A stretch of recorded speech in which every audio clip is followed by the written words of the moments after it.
यदि डाटा को समझना होता है तो सबसे बेस्ट तरीका होता है चार्ट को समझना। अगर आप चार्ट को समझ गए तो आप डाटा को भी समझ सकते हैं, उसका जो भी आपको टोटल निकालना हो गया या फिर मैक्सिमम सेल्स पता करना हो गया या फिर मिनिमम सेल्स पता करना होगा, सब आप चार्ट के माध्यम से आप समझ सकते हैं। ठीक है, तो यहाँ पर मैं आपको चार्ट बनाना सिखाऊंगा और इस चार्ट के अंदर भी क्या मैं बनाना सिखाऊंगा वो यहाँ पर दिखेगा। यहाँ पर मैं यहाँ कॉलम चार्ट बनाना सिखाऊंगा। कॉलम चार्ट के अंदर आप कंपेयर से सेल्स को कंपेयर करना सीखेंगे, मंथली परफॉर्मेंस को कंपेयर करना सीखेंगे। ठीक है, यहाँ पर स्टूडेंट मार्क्स को कंपेयर करना सीखेंगे, यहाँ पर प्रोडक्ट सेल्स को कंपेयर करना सीखेंगे, डिपार्टमेंट वाइज परफॉर्मेंस जो होते हैं उनको कंपेयर करना सीखेंगे और year wise monthly wise analyse करेंगे डाटा को। ठीक है, तो यहाँ पर कॉलम चार्ट की हेल्प से करेंगे। जैसे यहाँ पर देखिए मेरे बगल में ये डाटा बना हुआ है, इस तरीके का आपको डाटा बनाकर दिखाना है और आप यहाँ पर तुरंत आप पता कर सकते हैं कि किसका ज़्यादा सेल्स हुआ है, किसका कम सेल्स हुआ है। ठीक है, तो अब चलिए मैं वीडियो को शुरू करता हूँ। आपको समझ में आ चुका है कि मैं क्या बताना चाहता हूँ। ठीक है, तो शीट 1 पे आते हैं। यहाँ पर देखिए मेरे पास पहले से कुछ डाटा तैयार करके रखा हुआ है। ठीक है, सेल्स रिपोर्ट यहाँ पर कंपेयर करना है और यहाँ पर देखिए 2 कॉलम बना हुआ है। इन कॉलम के अंदर सबसे पहला लिखा हुआ है सेल्स पर्सन, दूसरा लिखा है सेल्स। ठीक है, अब यहाँ पे सेल्स पर्सन के अंदर नाम लिखे हुए और सेल्स के अंदर उनके सेल्स लिखे हुए। ठीक है, अब मुझे क्या करना है, इन डाटा को समझना है कि कौन सा मैक्सिमम सेल्स हुआ और कौन सा मिनिमम सेल्स हुआ। तो यदि आप फार्मूला का यूज़ करना चाहते हैं तो फार्मूला का यूज़ कर सकते हैं, लेकिन अगर इसको समझाना हो गया, किसी को दिखाना हो गया कि कौन सबसे ज़्यादा सेल्स किया, कौन कम सबसे सेल किया हुआ है, तो आप क्या करिएगा, चार्ट से समझाइएगा। चार्ट आप समझाना सीख गए और चार्ट आप बनाना सीख गए तो किसी को भी इजी तरीके से आप समझा सकते हैं। ठीक है, तो अब मैं आपको चार्ट बना के दिखाता हूँ कि कैसे आप चार्ट यहाँ पर क्रिएट कर सकते हैं। सबसे पहले आप डाटा को सिलेक्शन कर लीजिएगा। डाटा को सिलेक्शन कर लेने के बाद इंसर्ट में आएगा। इंसर्ट में आने के बाद यहाँ पर देखिए रिकमेंडेड चार्ट मिल रहा है, एक हो रहा है यहाँ पर कॉलम चार्ट मिल रहा है। ठीक है, तो यहाँ पर क्लिक करेंगे तो भी इस वाले ऑप्शन में आएंगे। देखिए यहाँ पर ऑटोमेटिक बन के रखा हुआ है। ऑल चार्ट पर क्लिक करेंगे तो भी आपको मिलेगा।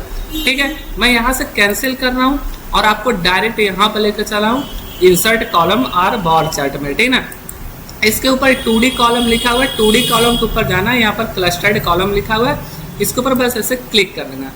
अब क्लिक करने के बाद अब इसको समझाना है किसी को बेहतर तरीके से, सबसे अच्छा तरीके से समझाना है। तो सबसे पहले यहाँ पर जो ये चार्ट का टाइटल है, यहाँ पर देखिए चार्ट का टाइटल को आपको बदल देना है। ठीक है ना, जो भी यहाँ पर लिख के आ रहा है उसको चार्ट का टाइटल को समझाने के लिए आपको पहले इसको बदल देना है। तो करना क्या है, यहाँ पर जाइएगा, इसको कॉपी करिएगा। कॉपी कर लेने के बाद आप जो भी डाटा आप बना रहे थे यहाँ पर लीजिए और इसके अंदर सिलेक्शन कर लेने के बाद पेस्ट कर दिए। तो यहाँ पर देखिए सेल्स रिपोर्ट कंपेयर मैंने चार्ट का टाइटल चेंज कर दिया है। ठीक है, अब चार्ट का टाइटल पहले चेंज हुआ, फिर उसके बाद यहाँ पर देखिए चार्ट का स्टाइल अगर आपको चेंज करना है तो यहाँ पर बहुत सारे चार्ट के स्टाइल दिखते हैं।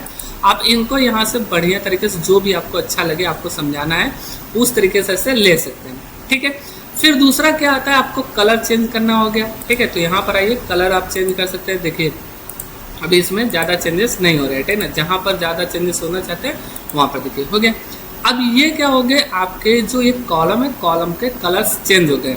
इससे भी बेनिफिट होता है कि आप किसी को बेहतर तरीके से दिखाना चाहते हैं, उसको अच्छा लगे तो वो ज़्यादा अच्छा रहता है। ठीक है, फिर उसके बाद यहाँ पर एक तीसरा और थर्ड ऑप्शन जो है ये बहुत ज़्यादा इंपॉर्टेंट होता है। अगर आप किसी को दिखाना चाहते हैं, एक्सिस का टाइटल यहाँ पर रखना चाहते हैं, जैसे एक्स एक्सिस रखना चाहते हैं या फिर वाई एक्सिस रखना चाहते हैं, ठीक है, तो आप इसको भी बेहतर तरीके से रख सकते हैं और दिखा सकते हैं कि ये एक्स एक्सिस का डाटा है और ये वाई एक्सिस का डाटा है। ठीक है, यहाँ पर एक्सिस टाइटल के अंदर जाइए और इसको भी वाई एक्सिस कर दीजिए।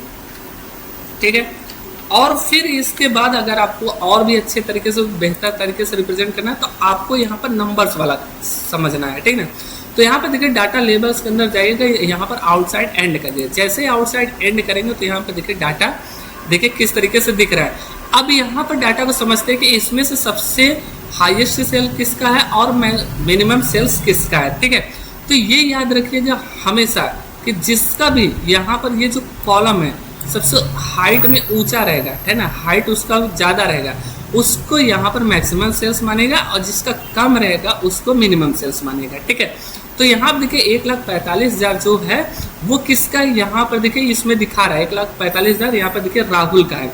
तो राहुल क्या है, सबसे ज़्यादा सेल्स किए हुए हैं। ठीक है, फिर मिनिमम सेल्स किसने किया, यहाँ पे देखिए इसमें समझिए 87,000 टन, और सुमन ने सबसे कम सेल किया है। ठीक है, इस तरीके से आप समझा सकते हैं। अब जैसे मान लेते हैं यहाँ पर आपको कहा जाए कि किसका डाटा हमको देखना है, किसका डाटा नहीं देखना है। जैसे अमित का अगर आपको डाटा नहीं देखना है या फिर नेहा का डाटा, इसमें से किसी भी सेल्स पर्सन का आपको डाटा नहीं देखना है, तो आपको आना है सेलेक्ट डाटा के अंदर। सेलेक्ट डाटा के अंदर आने के बाद यहाँ पर देखिए लिखा हुआ है, ठीक है ना, जिसके ऊपर से आप टिक हटाएंगे। जैसे अमित का मुझे डाटा नहीं देखना है, तो आप अमित के डाटा को हटाइए, ओके करिए। यहाँ पे देखिए 5 लोगों का डाटा दिखेगा, एक नेहा का, राहुल का, प्रिया का, सुमन का और विकास का। ठीक है, ऐसे आप इस तरीके से यहाँ पर जाइए सेलेक्ट डाटा के अंदर, आप पूरे डाटा को सिलेक्शन कर लिए, क्योंकि हमें क्या करना है, पूरे डाटा को देखना है और समझना है कि किसका सबसे ज़्यादा सेल्स हुआ है, और यहाँ पर इस तरीके से कंपेयर। फिर उसके बाद होता है फॉर्मेटिंग करना। फॉर्मेटिंग से क्या होता है, यहाँ पर निखार आता है भाई, अच्छे तरीके से दिखाई देता है। तो यहाँ पर आइएगा, यहाँ पर देखिए येलो, यहाँ पर जो भी आपको कलर पसंद हो, लेकिन याद रखिएगा हमेशा हल्का कलर रखिएगा, ताकि जो आपके डिजिट है ना वो अच्छे से दिखाई दे। अब देखिए यहाँ पर मैंने इस तरीके का कलर लिया है, अब डिजिट आपके अच्छे से दिखाई नहीं दे रहा है, तो आपको डिजिट दिखाना है। यहाँ पर आइएगा, जैसे यहाँ पर रेड कलर ऐसे रख दीजिए, ठीक है। फिर उसके बाद यहाँ पर आइएगा, ठीक है, यहाँ देखिए फिर से ऐसे क्लिक कर दीजिएगा, येलो अगर दिखाना चाहते हैं देखिएगा रेड कलर, ठीक है। फिर उसके बाद इसमें आइएगा, यहाँ पे टेक्स्ट को दिखा दीजिए। फिर ऐसे ही आप नीचे वाले का ऐसे सिलेक्शन कर लीजिए, ठीक है ना, यहाँ पर फिर से रेड कर दीजिए, ठीक है ना। ऐसे ही आप इनको भी रेड कर दीजिए। देख रहे हैं, हर एक चीज़ को आप समझ सकते हैं बेहतर तरीके से आपको जो।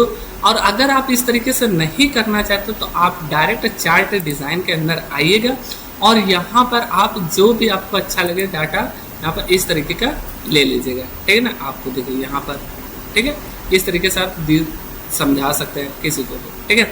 तो ये होता है चार्ट में डिज़ाइन करना। और चार्ट सबसे बेस्ट अगर मैं आपको बताऊं तो याद रखिएगा हमेशा ये कॉलम चार्ट को, क्योंकि इससे आप बहुत ही आसानी तरीके से किसी को भी किसी भी तरीके का डाटा रहेगा आप समझा सकते हैं कि कौन सबसे ज़्यादा कर रहा है, कौन कम सबसे कम कर रहा है, ठीक है ना।